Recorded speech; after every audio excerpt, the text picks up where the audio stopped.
CSU میں آپ سب کی سلامتی ہو. میں تانیہ کنول پروگرام مسیحی نقطہ نظر کے ساتھ عزیزوں ایک بار پھر آپ کی خدمت میں حاضر ہوں، اور آج ہم بات کریں گے حسد کا انجام.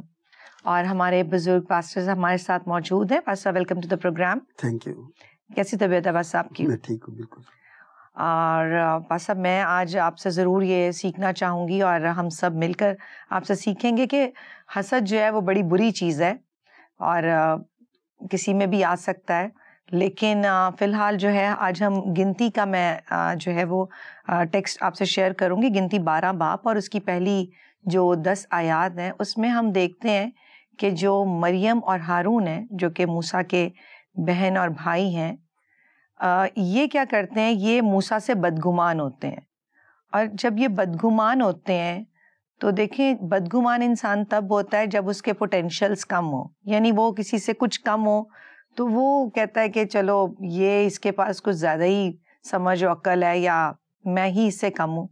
لیکن اگر ہم دیکھیں تو جو مریم تھیں موسیٰ کی بہن، وہ خود ایک نبیہ تھیں. آپ نے ایک پروگرام میں ذکر کیا تھا اور بڑی ڈیٹیل سے بتایا تھا کہ جو موسیٰ کی بہن مریم تھیں وہ ایک نبیہ تھیں، اور وہ دف بجاتی اور لوگوں کو جو تھا وہ ریٹریٹ کرتی تھیں اور خدا کے نام کو جو ہے ان پر ظاہر کرتی تھیں، اور موسیٰ کے ساتھ پیش رہتی تھیں. اور ہارون جو تھے وہ خود سردار کاہن تھے. تو جب ان دونوں کے پاس اتنی بڑی ڈیزگنیشنز تھیں تو اس حوالے کے مطابق یہ ایک دم سے ہی موسیٰ سے بدگمان ہو گئے اتنی جلدی اپنے بھائی سے. اور وہ بھائی جو ایک عام نہیں ہے بلکہ ایک بڑا لیڈر ہے اور دنیا میں سب سے حلیم تھا، اس سے اتنی بدگمانی کیوں؟ اصل میں موسیٰ نے شادی نہیں کر لی تھی، اور وہ بھی ایک کوشی عورت سے. تو کوشی جو تھے یہ ایتھوپیا کے لوگ ہوتے ہیں، اور ایتھوپیا جو ہے یہ مصر کے پاس ہی ایک ملک ہے. لیکن یہ موسیٰ نے وہاں جا کے شادی نہیں کی تھی، بلکہ وہ اسی قافلے میں جو موسیٰ لے کے جا رہا تھا اسی میں تھی. تو موسیٰ نے کوشی عورت سے شادی کر لی. جب شادی کر لی تو یہ بات مریم کو بہت بری لگی کہ اس نے غیر قوم میں شادی کر لی ہے، یہ بڑا لیڈر بنا پھرتا ہے، کیا خدا ہم سے باتیں نہیں کرتا؟ کیا صرف خدا اسی سے باتیں کرتا ہے؟ تو یہ باتیں وہ یہ ہارون سے شیئر کر رہی تھی. تو جب ہارون سے شیئر کر رہی تھی تو یعنی ایک دوسرے موسیٰ کے خلاف بدگمانی پیدا کر رہی تھی کہ موسیٰ اپنے آپ کو کیا لیڈر سمجھتا ہے کہ اس نے ایک کوشی عورت سے شادی کر لی ہے. یہ نسلی بات تھی کہ اس نے ایک آؤٹ سائڈر سے شادی کر لی ہے. تو یہ اس کو بری لگی اور اس نے ہارون سے شیئر کی. تو جب ہارون سے شیئر کی تو اسی وقت کیا ہوا کہ وہ خدا نے ان کو کہا کہ موسیٰ، ہارون اور مریم یہ باہر آ جائیں، خیمہ اجتماع کے سامنے آ جائیں. تو جب وہ سامنے آئے تو خدا نے کہا کہ دیکھو، جو خدا ہے وہ نبیوں سے اور پیغمبروں سے جو بات کرتا ہے وہ رویا میں کرتا ہے یا خواب میں کرتا ہے، خواب میں ہم کلام ہوتا ہے. تو لیکن میں تو اپنے بندے موسیٰ کے ساتھ روبرو باتیں کرتا ہوں، تو تم نے موسیٰ کے خلاف کیوں بدگمانی کی؟ تو اسی وقت جو مریم تھی اس کے اوپر اس کا پورا بدن سفید ہو گیا، کوڑ میں مبتلا ہو گئی. اور وہ ہارون اپنے بھائی سے کہتا ہے کہ یہ تو اس بچے کی مانند ہو گئی ہے جو پیدا ہوتے وقت آدھا گلا سڑا پیدا ہوتا ہے. تو یہ تو بہت برا ہوا ہے، تو خدا سے دعا کر کہ یہ ٹھیک ہو جائے. تو ہارون اپنے گناہ کا بھی اقرار کرتا ہے کہ ہم نے خدا کے حضور گناہ کیا ہے کہ اپنے بھائی موسیٰ کے خلاف بدگمانی کی ہے. تو یہ گناہ کا بھی اقرار کرتا ہے اور التجا بھی کرتا ہے. تو موسیٰ جو ہے وہ اسی وقت اپنی بہن کے لیے خدا سے التماس کرتا ہے کہ خدا تو اس کو ٹھیک کر دے. اچھا، آپ دیکھیں جو بات مریم کر رہی تھیں وہ کوئی ایسی بھی ناگوار نہ تھی، کیونکہ کوشی عورت سے شادی کرنا کیا موسیٰ کو روا تھا؟ خدا نے کیا شریعت میں منع نہیں کر رکھا کہ غیر قوم سے تم نہ بیانہ، نہ ان کو اپنی بیٹیاں دینا، نہ لینا؟ تو جب خدا نے منع کیا اور وہ بدگمان ہوئے تو یہ بات خدا کو اتنی بری کیوں لگی؟ آپ تھوڑا سا پیچھے والی بات کو آگے لے آئی ہیں، کیونکہ اس وقت تک یہ بات نہیں کہی تھی کہ ابھی تو راستے میں جا رہے تھے، ابھی تو وہ وعدے کی سرزمین تک نہیں پہنچے تھے. یہ جب وعدے کی سرزمین پہ پہنچے تھے تو اس وقت یہ حکم صادر ہوتا. اس وقت شریعت ہی نہیں تھی. شریعت ہی نہیں تھی. یعنی شریعت نہ ہو تو جو مرضی کرتے چلے جاؤ، سب رواں ہو جائے گا. نہیں، یہ نہیں ہے. اس وقت یہ حکم نہیں تھا کہ غیر عورتوں سے شادی نہیں کر سکتے. تو پھر وہی تو میری وہی بات ہے کہ پھر مریم کو اتنا برا کیوں لگا؟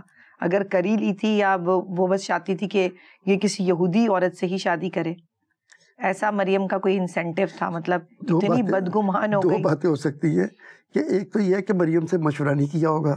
اچھا. تو مریم سے اگر مشورہ نہیں کیا تو بھی شاید اس کو برا لگا ہو. پھر دوسری بات یہ تھی کہ مریم جو تھی یہ موسیٰ کی بڑی بہن تھی.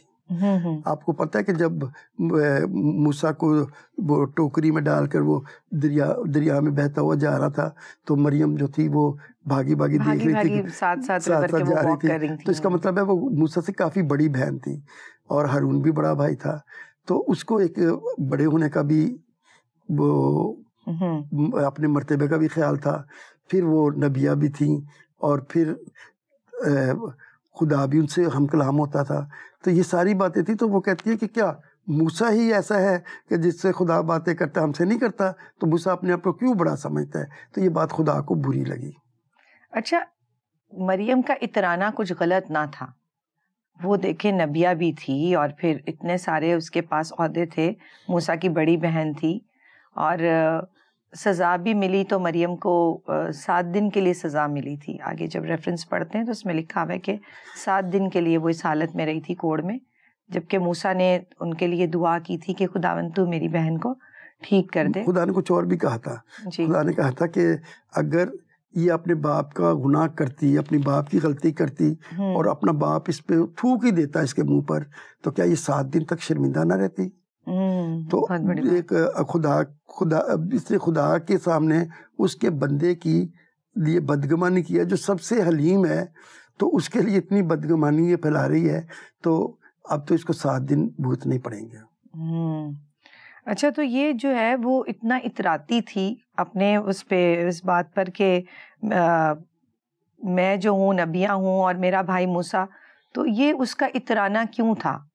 مطلب ٹھیک ہے وہ نبیہ تھی، ٹھیک ہے کہ وہ اس سے خدا باتیں کرتا تھا، کیا اس کے علاوہ بھی کوئی بات تھی جو مریم جو تھی وہ دل میں رکھ کر ایک دم سے اتنی بدگمان ہو گئی؟ کیونکہ مریم سب کچھ دیکھ رہی تھی کہ کس طرح خدا نے اس کو کال بیک کیا ہے، کس طرح وہ آیا ہے، کس طرح اس نے لیڈرشپ دکھائی ہے. تو پھر اس کو اپنے آپ میں کیا فخر تھا کسی بات پر؟ دیکھیں، جب کبھی انسان یہ سمجھتا ہے نا کہ میرے سٹیٹس کو خراب کیا جا رہا ہے، یا مجھ سے کوئی بات پوچھ گچھ نہیں ہوتی، تو پھر وہ اس قسم کی حرکت کر لیتا ہے. جب آپ نے کبھی آفیسز میں دیکھا ہوگا کہ اگر کسی چھوٹے سے بات کر لی جائے اور بڑے کو اگنور کر دیا جائے تو اس کے دل میں ایک حسد پیدا ہوتا ہے. تو مریم کے دل میں بھی بہت زیادہ حسد پیدا ہو گیا تھا. آپ نے پڑھا ہوگا کہ جب عزویہ بادشاہ کو سلطنت اس کی پھیل گئی اور اس کو بالکل قیام بخش گیا تو اس کا دل پھول گیا. اور جب دل اس کا پھول گیا تو وہ ہیکل میں جب کاہن وہ خدا کے حضور بخور جلا رہے تھے تو وہ نہایت ہی ایکسائٹیڈ ہوا، اور اس نے پکڑ کر بخور دان پکڑ کر اس نے بھی چاہا کہ میں بھی خداوند کے حضور بخور جلاؤں. تو جب وہ بخور جلانے کے لیے آگے بڑھا تو جو عزرایہ نبی تھے، عزرایہ کاہن تھے، انہوں نے کیا کیا کہ اس کو پکڑ لیا پیچھے سے کہ یہ تیرا کام نہیں ہے، یہ کام ہارون کے خاندان کا ہے جن کو خدا نے مقدس کیا ہے، پاک کیا ہے، صرف وہی بخور جلا سکتے ہیں، تو نہیں جلا سکتا. تو اس نے اس کو وہ اپنا آپ چھڑایا اور آگے بڑھنے کی کوشش کی. تو دوسرے جو کاہن تھے انہوں نے بھی اس کو پکڑا، اور اسی پکڑنے میں وہ خیمہ اجتماع میں داخل ہو گیا. نہیں، خیمہ اجتماع پہلے ہی تھا اندر. تو وہ آگے تک بڑھ گیا، وہ جہاں پر بخور جلاتے تھے قربان گاہ تک چلا گیا. تو جب وہ آگے تک چلا گیا تو ایک دم سے سب نے دیکھا کہ اس کے ماتھے کے اوپر کوڑ ابھر آیا ہے.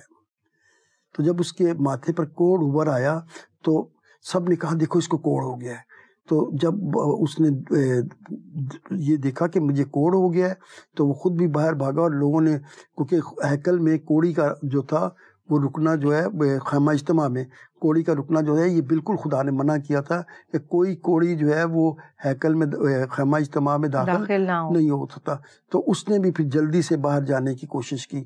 تو جب کسی کا دل پھول جاتا ہے تو اس کے ساتھ کچھ نہ کچھ ایسا ہو جاتا ہے، کیونکہ خدا جو ہے وہ یہ پسند نہیں کرتا کہ ہم خدا کے حضور پھولیں اور اس کے نام کو جلال نہ دیں، اپنے نام کو جلال دینا شروع کر دیں. جی. جو فقی فریسی تھے یہ کیا کر رہے تھے؟ کیا لکھا نہیں ہوا تھا کہ وہ شفا دے گا، وہ کوڑیوں کو ٹھیک کرے گا، وہ وہ لوگوں کے گناہوں کو معاف کرے گا؟ سب کچھ یسوع مسیح کے بارے میں لکھا ہوا تھا کہ ہر بات جو ہے وہ لکھی ہوئی ہے. لیکن وہ یہ بات اپنے جو ان کا حسد تھا اس کی وجہ سے وہ کبھی یہ قبول نہیں کر سکتے تھے کہ کوئی آدمی گوشت اور خون والا خدا بھی ہو سکتا ہے. تو اپنے حسد کی وجہ سے، جبکہ لکھا ہوا ہے کہ یسوع مسیح نے خود بھی کہا کہ اگر تم مجھ پر یقین نہیں رکھتے تو میرے کاموں کو دیکھو کہ میں وہ کام کرتا ہوں جو خدائی کام ہے، جو انسان نہیں کر سکتا، وہ کام کرتا ہوں، تو میرے کاموں کو دیکھ کر ایمان لاؤ. تو وہ یہ کبھی بھی قبول کرنے کے لیے تیار نہیں تھے کہ گوشت اور خون والا آدمی جو ہے یہ خدا ہو سکتا ہے. تو انہوں نے اس کو صلیب چڑھا دیا، اور صلیب چڑھانے کا جو کام تھا نا، یہ اس کو انہوں نے نہ جانتے ہوئے وہ کام کر دیا جس کے لیے وہ آیا تھا. یعنی آیا تو وہ صلیب کے لیے، قربانی کے لیے تھا، مل کر جو ہے نا وہ خدا کے کام کو ہی مکمل کیا. یعنی ان کا جو حسد تھا وہ اس وقت یسوع مسیح کے لیے ضروری تھا. ایسا کچھ نہیں ہے جو پس پردہ ہو، نظر نہیں آ رہا. ہم خداوند یسوع مسیح کی ساری محبت اور ان کی ساری جو انہوں نے دنیا میں زندگی گزاری اور جیسے جان دی، وہ سب کچھ ہم نے دیکھ لیا ہے، اس کو سن لیا، اس کو جان لیا ہے، اس کی گواہیاں سن لی ہیں. آج ہم حسد کرتے ہیں؟ بالکل کرتے ہیں، بلکہ کچھ زیادہ ہی کرنے لگ پڑے ہیں. کیسے کرتے ہیں؟ کیونکہ جب ہم کسی چیز کو جانتے ہیں نا کہ ہمارے اندر کسی چیز کی کمی ہے، تو پھر ہم اس کمی کو نکالنے کی بھی قوت خدا سے مانگتے ہیں. تو ضرور ہے کہ آپ کچھ بتائیں کہ آج لوگ حسد کس طرح سے کرتے ہیں. ایک میں آپ کو دنیاوی سی مثال دیتا ہوں کہ 2 مذہبی رہنما تھے جی. وہ کسی جگہ تعلیم دینے گئے. تو ایک نے تعلیم دیتے ہوئے یہ کہا کہ میں نے شیطان کے پر کاٹ دیے ہیں. پر ہی کاٹ دیے. ہاں، اب شیطان کو میں نے کچل دیا ہے، مار دیا ہے، اب وہ ہمارا کچھ نہیں بگاڑ سکتا. تو بڑا اس نے اس بات پر زور دیا کہ اب آپ لوگ دلیر ہو جائیں، دلیری سے اپنی زندگی گزاریں، کیونکہ ہم نے شیطان کو کچل دیا. تو جب وہ وہاں سے نکلے باہر تو وہ دوسرا جو اس کے ساتھ مبشر تھا جو تعلیم دینے گیا تھا، اس نے کہا تو کیا کہہ رہا تھا؟ تم نے شیطان کے پر کہاں کاٹے؟ وہ تو کھلے ہوئے، وہ تو دندناتا پھرتا ہے. تو یہ تو نے کیسا کیا؟ اس نے کہا کہ تو سمجھنے کی بات کر، جب یسوع مسیح نے صلیب پر شیطان کو، گناہ کو کچل دیا، تو یہ ہم نے کچل دیا اگر ہم اس کی تعلیم پر عمل کریں. تو میرے کہنے کا مطلب یہ تھا. تو حسد میں آ کر وہ کافی اس کو برا بھلا بھی کہہ رہا تھا کہ تو نے لوگوں کو غلط تعلیم دی ہے، سب کچھ کیا. تو حسد تو زندگی میں ہم ہر وقت کرتے ہیں. کسی کو خوبصورت دیکھیں تو اس سے حسد کرتے ہیں، کسی نے اچھا لباس پہنا ہو تو اس سے حسد کرتے ہیں، کوئی اچھا کھاتا پیتا ہو تو اس سے بھی حسد کرتے ہیں. تو اپنوں سے کرتے ہیں، بیگانوں سے کرتے ہیں؟ دونوں سے. مطلب دونوں سے کر رہے ہیں؟ دونوں سے کرتے ہیں، کبھی اپنوں سے، کبھی بیگانوں سے، کبھی عام لوگوں سے، شاید کبھی اپنے آپ سے بھی کرتے ہیں. کہ جب کبھی ہم آئینے میں دیکھتے ہیں کہ میری شکل اچھی نہیں ہے تو کہتے ہیں کہ دوسرا تو بہت خوبصورت ہے. اچھا پاسا، آپ نے ابھی کہا کہ موسیٰ جو ہے وہ خدا کا جو ہے بہت عظیم لیڈر تھا خدا کے لوگوں کے لیے. تو یہ کون سی عظمت ہے، کیا عظیم کام تھا؟ مطلب ڈیزگنیشن تو دونوں بڑے بہن بھائی لے کے بیٹھے ہوئے تھے، وہ سردار کاہن اور بہن اس کی نبیہ. تو موسیٰ جو تھے عظیم لیڈر تھے، اس پہ تھوڑی روشنی ڈالیے. دیکھیے، پہلی تو آپ کو اپنی ایک اور کریکشن کر لیں کہ میں نے موسیٰ کو عظیم لیڈر نہیں کہا، خدا نے اس کو کہا تھا کہ یہ میرا عظیم چنا ہوا بندہ ہے. تو جب خدا نے اس کو عظیم لیڈر کہا تو میں کون کو کہوں کہ وہ نہیں تھا, وہ ضرور عظیم لیڈر تھا. اچھا لیکن کیسے تھا, مطلب دیکھیں وعدے کی سرزمین پر وہ نہیں پہنچا سکا خدا کے چنے ہوئے لوگوں کو, لیکن پھر بھی جو خدا کی بات ہے وہ تو سب سے پہلے ہے, تو تھوڑی اس پہ روشنی ڈالیں کہ ان کی کیا کیا خوبیاں تھیں, کیونکہ آج بھی لیڈرشپ کا دور ہے, حکومت پہ چڑھائی کر رہی ہے, اور اگر ہم اپنے ملک کو دیکھیں تو یہ تو کہیں سنبھل ہی نہیں پا رہی, کوئی چیز بھی جو ہے وہ کرٹیکلی سنبھالی, ہاں پولیٹیکلی بھی اور کرٹیکلی بھی.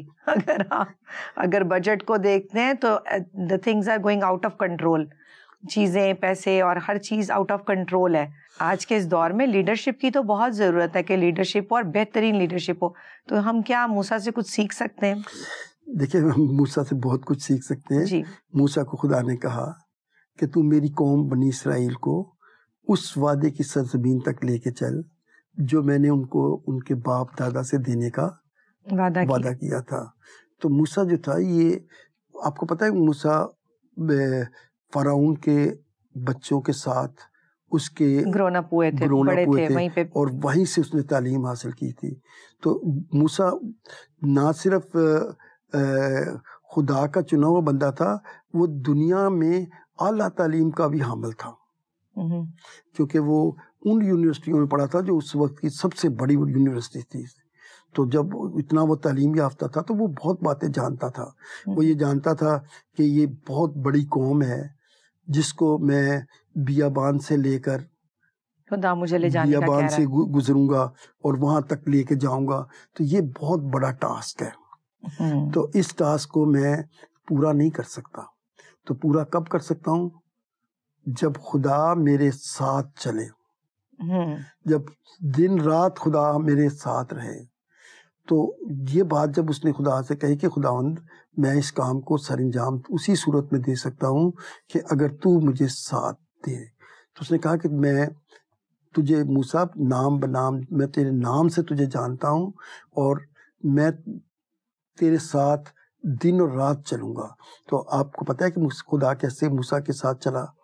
رات کو وہ آگ کے ستون میں اور دن کے وقت بادل کے ستون میں خیمہ اجتماع کے اوپر رہتا تھا, اور ساری بنی اسرائیل قوم دیکھتی تھی کہ خدا ان کے ساتھ ہے. تو خدا کو دیکھے, خدا کو یہ کہنا کہ تو ہمارے ساتھ میرے ساتھ چلے گا تو میں اس قوم کو لے کے جاؤں گا, یہ کتنا بڑا وعدہ اس نے خدا سے کروا لیا. بے شک خدا نے کہا کہ میں تیرے ساتھ چلوں گا, یعنی اس کے ساتھ چلوں گا اور تجھے آرام دوں گا. یعنی میں صرف چلوں گا نہیں بلکہ تجھے آرام بھی دوں گا. موسیٰ خدا سے کہتا ہے کہ اگر تو ساتھ نہ چلے تو میں آگے نہ بڑھوں گا. خدا کو تڑی لگاتا ہے, تڑی تو بہت تڑیاں لگائی ہیں کہ اگر تو نہ چلے تو میں آگے نہیں بڑھوں گا. اگر خدا ساتھ چلے گا تو سب لوگ جان لیں گے کہ یہ انوکھی قوم ہے. میں جس پہ چاہوں رحم کروں یہ بھی تجھے بتا سکتا ہوں, لیکن میں اپنا چہرہ تجھے نہیں دکھا سکتا, کیونکہ تو جس دن میرا چہرہ دیکھے گا تو مر جائے گا. تو موسیٰ چپ ہو گیا. تو خدا نے کہا کہ پھر بھی تو اگر دیکھنا ہی چاہتا ہے تو اس چٹان کے وہ غار کے اندر چلا جا. اور غار میں ایک سوراخ تھا, وہاں خدا نے کیا کیا, ہاتھ رکھ دیا اور وہاں سے خدا کا جلال گزرا. اور جب خدا کا جلال گزر گیا تو وہاں سے ہاتھ ہٹایا تو خدا نے کہا کہ اب پیچھے سے موسیٰ مجھے دیکھ سکتا ہے. موسیٰ نے خدا کا بیک دیکھا تھا.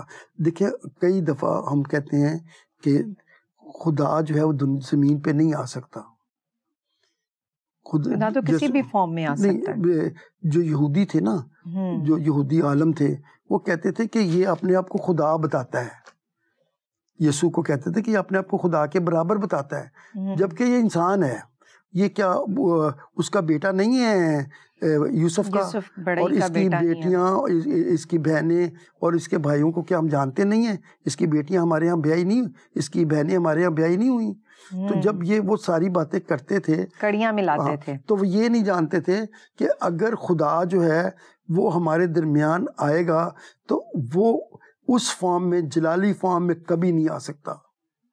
یسوع مسیح جب زمین پہ آئے تو انہوں نے اپنا جلال چھوڑ دیا تھا, جلال چھوڑ کے وہ انسانی روپ میں آ گئے تھے. بے شک بے شک. تو انسانی روپ میں آ گئے تھے, تو پھر وہ ہمارے ساتھ گلیوں میں, ہماری گلیوں میں گھوم رہے تھے, لوگوں کو شفا دیتے تھے.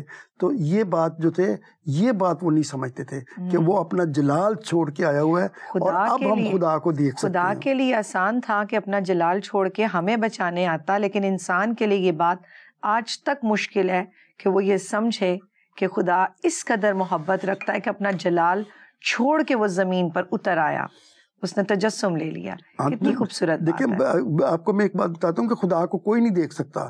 خدا تو جو دیکھے گا وہ مر جائے گا. خدا نے خود موسیٰ سے کہا کہ تو میرا جلال نہیں دیکھ سکتا, اگر دیکھے گا تو مر جائے گا. لیکن یسوع جب آئے تو وہ اپنا جلال چھوڑ کر آئے. خدا, دیکھیں وہ خدا تھے, لیکن انہوں نے خدا ہونے کو اپنے قبضے میں رکھنے کی چیز نہ سمجھا, اور عام آدمی بن گئے, اور عام آدمی بن کے انہوں نے دکھ اٹھایا, اور ہماری خاطر صلیب اٹھائی, اور ہمارا فدیہ دیا. کسی نے مجبور نہیں کیا تھا, ہم نے کوئی عبادتیں نہیں کی تھی کہ ہم خدا کے آگے جھک گئے تھے سارے کہ بھائی خداوندا تو آ اور ہمیں بچا. ایسا ہم نے کچھ نہیں کیا, بلکہ گناہ پہ گناہ کرتے جا رہے تھے.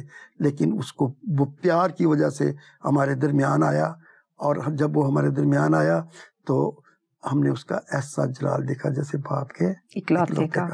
بے شک, بہت بہت اچھی باتیں آپ نے بتائی ہیں, اسپیشلی لیڈرشپ کو لے کر. ہمارے یہاں لیڈرشپ میں تو یہ چیز میرے خیال سے اس چیز کا فقدان ہے, ایسا بڑا فقدان ہے کہ کوئی اس چیز کو ریئلائز ہی نہیں کرتا. لوگ تو اپنے میں ہی پھولے ہوئے ہیں, اپنے اندر ہی. جو ہمارے لیڈرز ہیں, چاہے وہ پولیٹیکلی ملک کو کنٹرول کر رہے ہیں یا پولیٹیکلی کلیسیاؤں کو کنٹرول کر رہے ہیں, وہ اپنے اندر ہی حسد رکھتے ہیں. نہ تو وہ کسی کو ان ٹیریٹریز کو کراس کرنے دیتے ہیں ابو دین گاڈ. خدا سے بھی اوپر انہوں نے اپنا جلال بنا رکھا ہے, اور نہ ہی وہ اس جلال کو چھوڑ کر لوگوں میں آ کر ان کو تعلیم دے رہے ہیں, جس کی وجہ سے میں سمجھتی ہوں کہ بیٹیاں سر عام, ہماری بیٹیاں جو ہے وہ تماشا بنی ہوئی ہوتی ہیں. ٹیلی ویژن پر, حکومتوں, عدالتوں میں ہمارے لوگ جو ہیں وہ پیش ہوتے ہیں, کیونکہ لیڈرشپ نہیں ہے. آج کوئی خدا کا بندہ یہ کہنے والا نہیں ہے کہ خداوند اگر تو ساتھ چلتا ہے تو میں نے یہ کام کرنا ہے, اور مجھے اپنا چہرہ بھی دکھا, اور مجھ سے تو بات بھی کر, اور میرے ساتھ ساتھ چل. ہم تو خود آگے آگے لگ کر جو ہے وہ چلے جاتے ہیں. اور میرا خیال ہے لیڈرشپ کی اس سے اچھی جو کوالٹیز ہیں کہ خدا کو ساتھ پہلے رکھنا ہے, اس کو منانا ہے, اس کو قائل کرنا ہے, اور خدا اپنے وعدوں میں سچا ہے, وہ ہمیں کبھی بھی جو ہے وہ نہیں چھوڑتا. کیونکہ یسوع مسیح نے جب وہ آسمان پر گئے تو انہوں نے کہا کہ میں جاتا ہوں اور میں پھر آؤں گا, اور تمہارا دل نہ گھبرائے. یہ نہیں کہا تھا کہ ابھی نہ گھبراؤ, ہمیشہ کے لیے ہمیں گھبرانے سے منع کیا تھا, اور اس وعدے کو انہوں نے پاک روح دے کر پورا بھی کیا. تو یہ بہت خوبصورت آپ نے آج جو لیڈرشپ کی بات کی ہے, اور واقعی اگر لیڈرشپ کی کمی ہو تو پھر لوگ, ملک اور قومیں رسوا ہوتی ہیں, اور وہی بات ہے کہ ہمارے اپنے لوگ بھی جو ہیں وہ رسوا ہوتے ہیں. تو آگے بڑھیں گے پاس صاحب.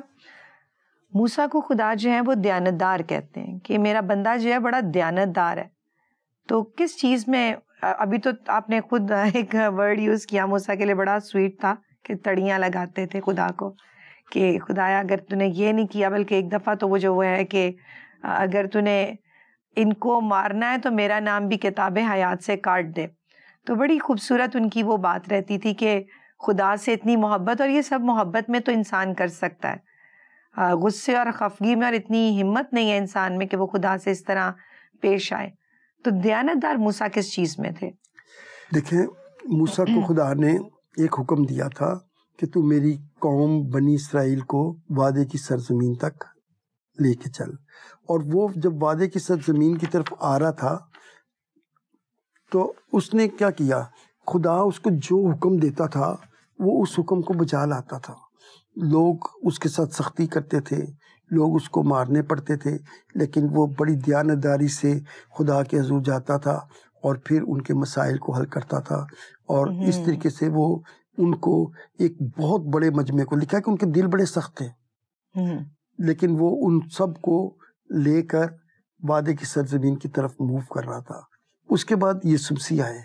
تو یسوع مسیح جب دنیا میں آئے تو وہ خیمے کا گھر انہوں نے نہیں بنایا, انہوں نے انسانوں کو خدا کا گھر بنایا اور انسانوں کے دلوں پر اپنے قوانین لکھ دیے، اور جو روح القدس نبیوں کو کبھی کبھی ملتا تھا، اب وہ جو یسوع مسیح کو قبول کرتے ہیں وہ ہر وقت روح القدس کی ہدایت میں رہتے ہیں۔ تو دیکھیں، جب خدا کی ہدایت میں رہتے ہیں تو اس کا مطلب ہے کہ وہ ہر وقت ان کو اسی جسم میں گناہ سے روکتا ہے، اور جب وہ خدا کے بتائے ہوئے طریقے سے گناہ سے رکتے ہیں تو وہ خدا کے بیٹے اور بیٹیاں ہوتے ہیں۔